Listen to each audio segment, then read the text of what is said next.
experiência de ver um filme mudou drasticamente com o coronavírus.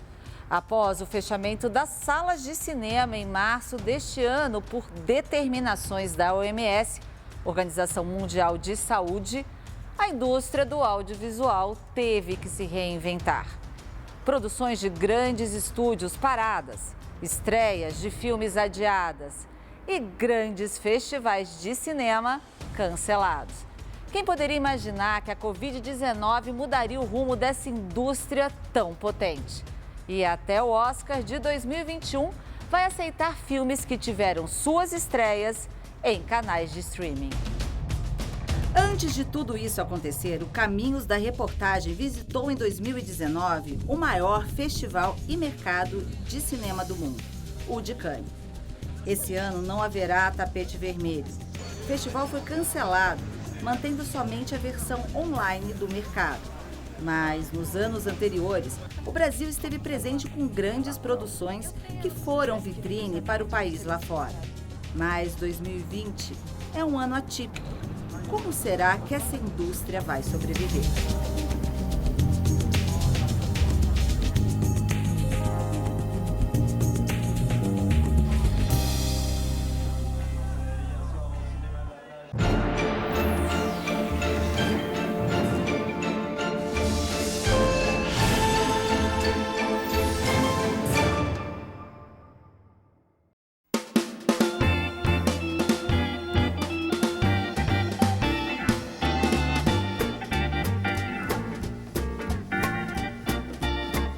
Paris é uma cidade que vive o cinema desde o surgimento da sétima arte, andando por suas ruas, em seus quarteirões, em suas esquinas. A gente sempre encontra um cinema por aí.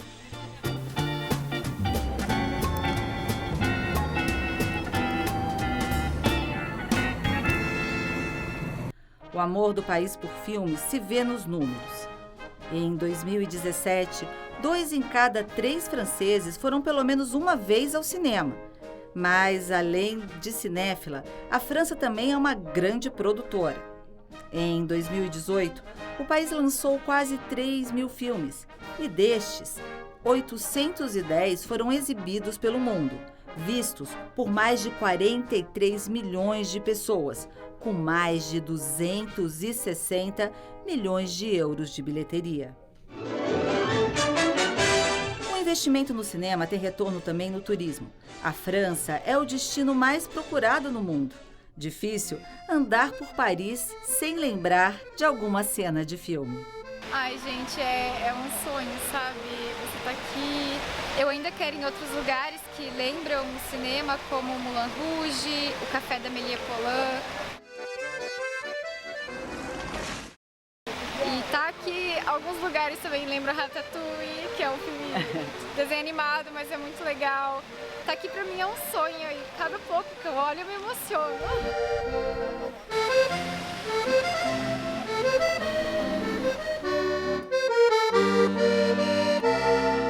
Pelas ruas, também é possível imaginar personagens do cinema francês. Ana Karina era um desses ícones. Atriz de vários filmes do diretor Jean-Luc Godard, ela partiu no fim de 2019. Mas pouco antes, eu, que me chamo Ana Karina por causa dela, consegui a última entrevista com a atriz. Ana Karina estava acompanhada do marido, o cineasta Denis Barry, americano radicado em Paris, que dirigiu o último documentário sobre a vida dela. Um café no Quartier Latin, cenário de vários filmes franceses. Foi o local de nosso último encontro.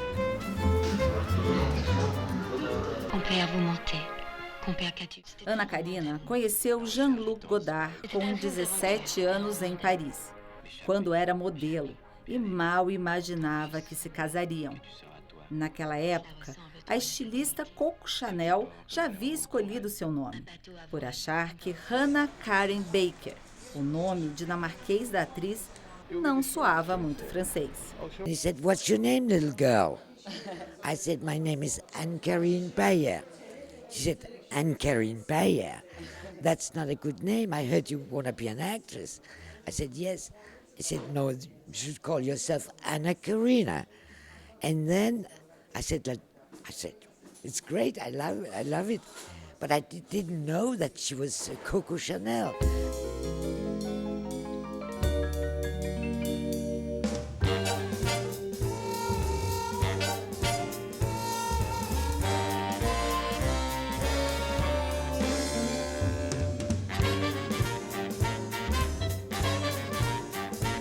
Cannes é a maior vitrine da indústria cinematográfica do mundo. Este ano o festival foi cancelado. Nada de tapetes vermelhos e todo o agito que vimos lá em 2019. O Marché du Film, o mercado que movimenta cifras milionárias e onde grandes negócios são fechados, esse ano será online. O mercado é o maior em volume de negócios da indústria do audiovisual mundial. It's the biggest market of the world and there are representation from all over where you can make contacts and collaborations. It's 10 days with all world market here collecting in one melting pot at the same time. Backstage, being an actor in Cannes is very different from being a tourist, you can say. If you're in Cannes, being an actor, you can go backstage, you can meet lots of directors and producers and also other actors, of course. And meet TV. So I've met lots of interesting people and also I've got a role in a very, very interesting big movie.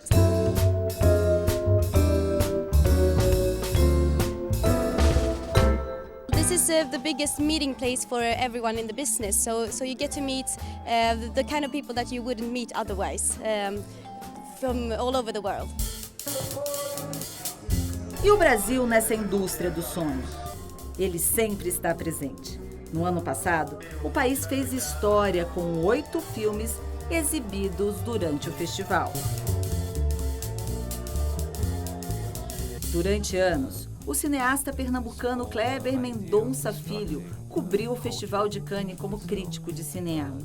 Mas foi como diretor que viu 2 de suas obras serem selecionadas: Aquários minha gente, o que é isso aí? e Bacurau. Concorrer à Palma de Ouro é para poucos. Em 2019, o diretor levou o Prêmio da Crítica no festival com o filme Bacurau. Ontem eu vi um drone. É viver ou morrer? That's why we cried too, because it was a tough and hard work to do it and to show to the people that it's all from the heart. La vie invisible de Dorothée Guzmão. Le prix du certain regard est attribué à La vie invisible, film de Karim Aynouz.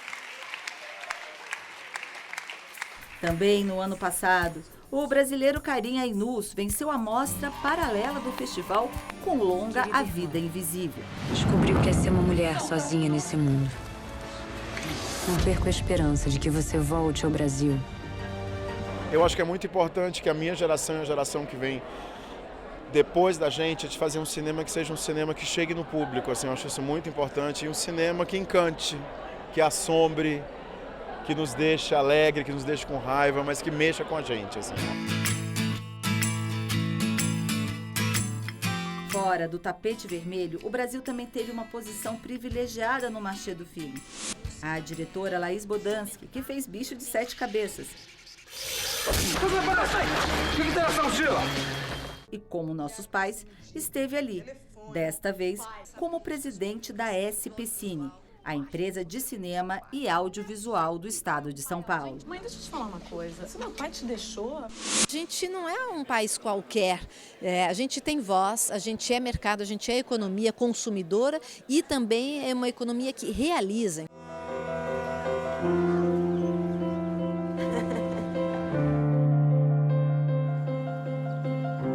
O diretor Dave Schumann, do filme Pequeno Segredo, trabalha com coproduções e teve vários encontros com os produtores internacionais no Marché du Film. convenci os gringos de falar assim, pô, vamos filmar o filme no Brasil, o investimento deles, a gente tem que também ter um investimento, mas é menor. E aí a gente está trazendo a produção para o Brasil. Você abriu os olhos.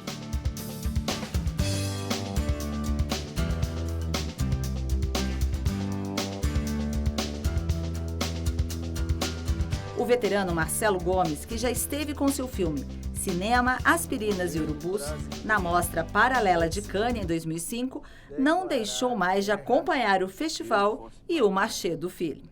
Dá uma alavancada na sua carreira emocionante e importante o Festival de Cannes, né?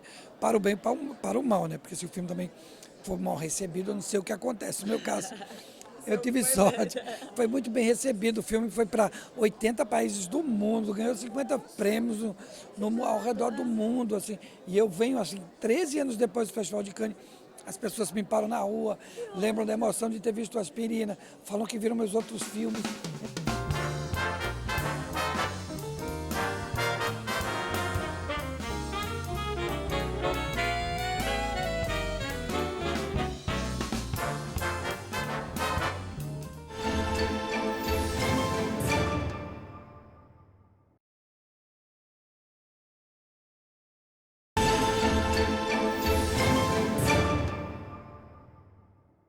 Enfeitada bem e tem graça como ninguém.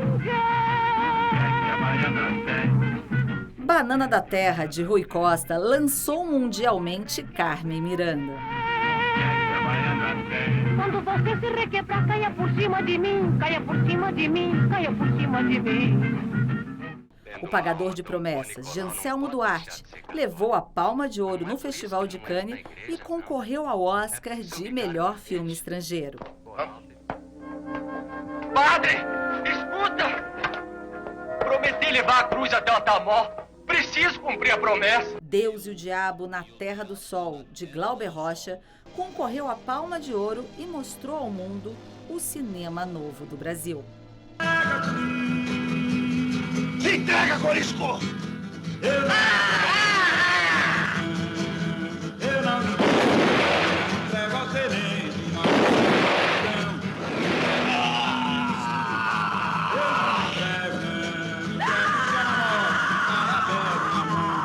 Mais fortes são os poderes do povo!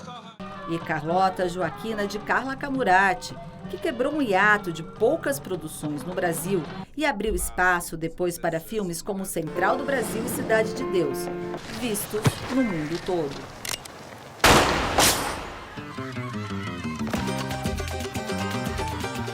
A influência brasileira foi reconhecida até pelo ganhador do Oscar de 2020 com o filme Parasita, o diretor sul-coreano Bong Joon-ho. Em uma entrevista de 2017 ao jornal O Globo, ele contou que Deus e o Diabo na Terra do Sol foi o filme que jamais saiu da minha cabeça. Ainda hoje, fico de boca aberta ao rever aquela maravilha. O reconhecimento lá fora e aqui dentro do país movimentam um mercado audiovisual imenso. Estou condenado, mas tenho coragem! Em 2018, foram lançados 185 filmes brasileiros com público de 163 milhões e meio de pessoas, gerando 290 milhões de reais só de bilheteria. Na economia brasileira, a indústria cinematográfica movimenta mais dinheiro que atividades como a indústria têxtil, a produção de açúcar, a indústria de cosméticos e até de transporte aéreo. Mas a pandemia do coronavírus pode mudar o rumo da história do cinema, não só no Brasil, mas em todo o mundo. A crise pode gerar uma perda de 17 bilhões de dólares só em bilheterias nos próximos meses. E este impacto será sentido no Brasil. E as perdas no cinema devem chegar nas contas públicas. A cada R$1 que é investido no cinema em incentivos pelo governo, há o retorno de, no mínimo, R$3 em tributos aos cofres públicos. O valor investido pelo governo é muito menor do que o retorno que ele traz de tributo, fora o que a gente tem de geração de emprego, de geração de renda, direta e indireta, né? Porque assim, a gente está falando de uma produção audiovisual, além da contratação direta, você tem ali uma contratação indireta enorme, né? De hotéis, né? Enfim, que gera hotel, alimentação. Um setor dentro da indústria de audiovisual que já estava crescendo e, com a pandemia, se solidifica ainda mais é o serviço de streaming. Para o consumidor, a liberdade de poder assistir filmes e séries em casas, na hora que quiser, pagando bem menos que canais por assinaturas na TV.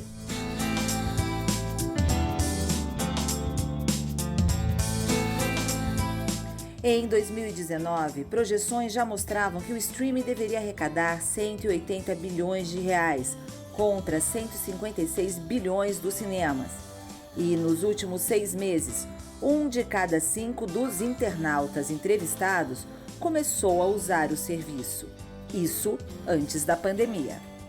Recentemente, as grandes plataformas de streaming mundiais estão vindo para o Brasil filmar, porque sabem que a gente tem estrutura, a gente tem profissionais capazes, a gente tem infraestrutura para dar conta de produções internacionais, não só locais. Bacurau é o que significa? É um pássaro. Exemplo disso é o filme Bacurau, que ganhou sua estreia online nas plataformas de cinema digital nos Estados Unidos, em março deste ano, e arrecadou, em 6 semanas, $100 mil, se tornando aí um líder de bilheteria virtual. A gente ainda tem um potencial muito grande para ocupar esse mercado. E agora também com o streaming e tal, eu acho que o mercado está muito aberto e eu acho que as pessoas gostam muito do nosso produto. A Grifa Filmes é uma das produtoras brasileiras que abriu caminhos para promover documentários brasileiros no exterior. Com 25 anos no mercado, a produtora é convidada para várias coproduções internacionais. Um dos últimos que eu fiz, esse eu dirigi, chamado Novas Espécies, que é um projeto que eu desenvolvi junto com o INPA, o Instituto de Pesquisa da Amazônia, de uma expedição que eles queriam fazer há mais de 10 anos, atrás de novas espécies na Amazônia. Um documentário sobre esse trabalho científico deles, e foi no fim uma coprodução com o Japão e com a Alemanha, foi um sucesso nos países e vai lançar em breve aqui no Brasil.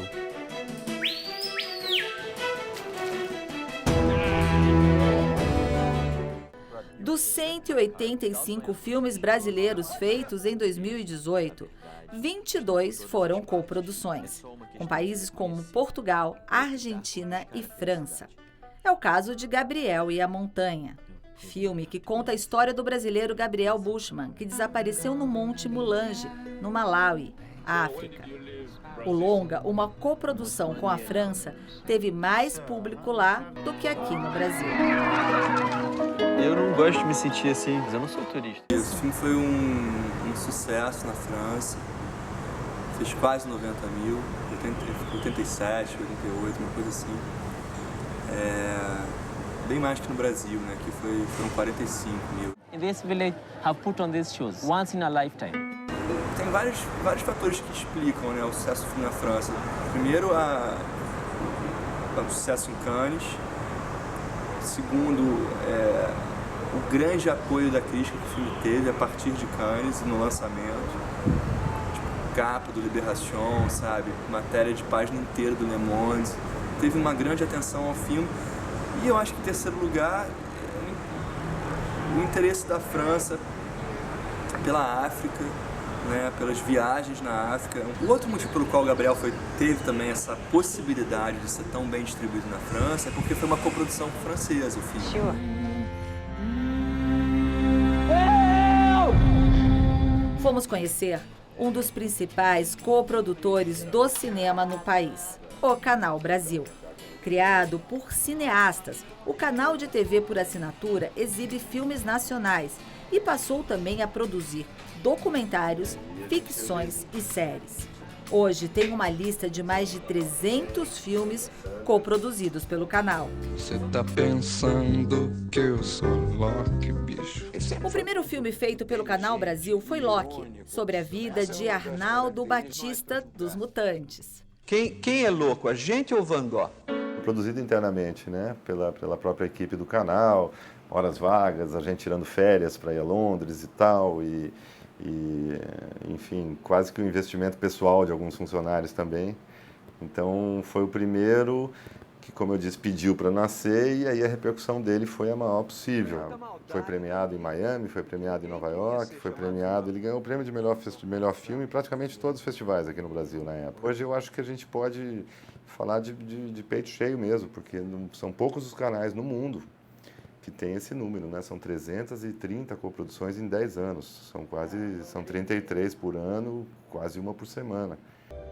He wanted to do this. Mas ele queria fazer aquilo, queria disputar a Olimpíada. Para o diretor do canal, a explicação desses números são os investimentos em políticas públicas. Vamos lá, as pessoas são ótimas, vão adorar você, vamos. Depois alguém te dá uma carona para casa. Os Estados Unidos perceberam isso em 1920, né? Então, é isso. É claro que gera muito emprego, o imposto que é investido no cinema, ele volta em mais impostos, ele emprega muita gente, e isso permite que se faça uma produção e que o país comece a ter uma representação audiovisual como sempre mereceu ter, né? E o Brasil sempre teve períodos de maior e menor produção na história. Então, essas políticas ajudam a ter uma frequência maior, um número maior de filmes sendo realizados, que é absolutamente fundamental para qualquer cultura, para qualquer país. Edivaldo, está acontecendo alguma coisa? Que desgramado. Edivaldo, pelo amor de Deus, vai embora para a cidade. Nós somos feitos dessas terras. E o resultado é visto nas premiações mundo afora, tanto para o Canal Brasil quanto para o país. É eu, rapaz! Não é micuinha? Olha, a gente está agora finalmente ocupando um espaço que a gente estava aguardando há muito tempo, né? No ano passado, a gente teve 10 coproduções do Canal Brasil, se você somar os festivais de Sundance, Berlim, Cannes e Veneza, que são os 4 maiores festivais do mundo, né? Então, isso já mostra que não foi pontual essa entrada em Cannes, né? Em Cannes a gente teve 3 filmes brasileiros nas mostras principais, competindo com os maiores diretores do mundo, sendo premiados, enquanto alguns outros filmes, tantos filmes não foram. E os três coproduções do Canal Brasil novamente, né? O Bacurau, A Vida Invisível e O Traidor.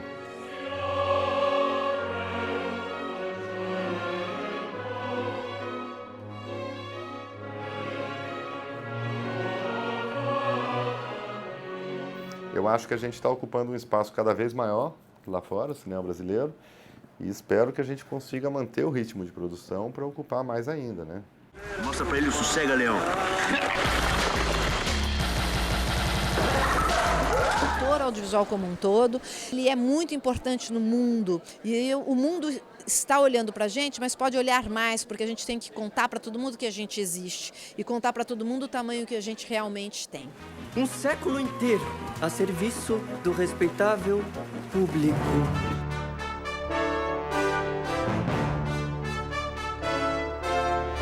Porque o cinema é feito disso. Sonhos, emoções, lembranças.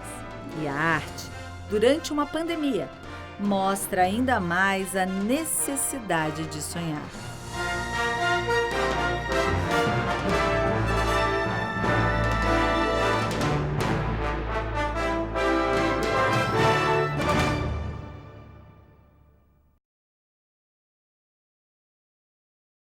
E por tudo isso, nós deixamos aqui nossa homenagem à atriz Ana Karina, a musa de toda uma geração. Avec Sid Charisse et Tim Kelly, chorégraphie des Babfas.